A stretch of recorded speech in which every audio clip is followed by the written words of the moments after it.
आज बनवणार आहोत आपण मिसळ. त्यासाठी आपण मटकीला स्वच्छ धुवून त्यात हळद आणि मीठ टाकून तिला शिजायला ठेवून देऊयात. मटकी शिजेपर्यंत आपण मसाला बनवून घेऊयात. त्यासाठी मीडियम आकाराचे 2 कांदे गॅसवर भाजायला ठेवले आहेत आणि थोडेसे खोबरे.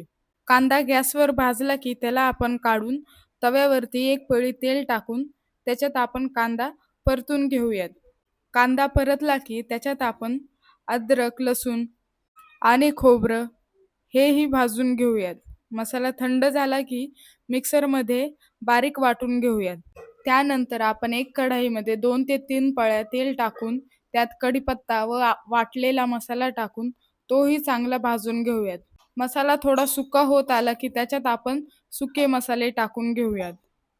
मिरची पावडर, हळद, धने पावडर व थोडासा मिसळ मसाला टाकून मसाल्याला चांगले तेल सुटेपर्यंत परतून घेऊयात. त्यानंतर आपण शिजलेली मटकी टाकून त्यालाही 2 मिनिटं चांगलं परतवून घेऊयात. त्यानंतर मटकीला जितकं लागेल तितके पाणी टाकून उकळू देऊयात. मग थोडीशी कोथिंबीर व चवीनुसार मीठ टाकून भाजीला चांगलं 4 ते 5 मिनिटं कढू देऊयात. मस्त आपली झणझणीत मिसळ बनून तयार झाली आहे. कशी वाटली?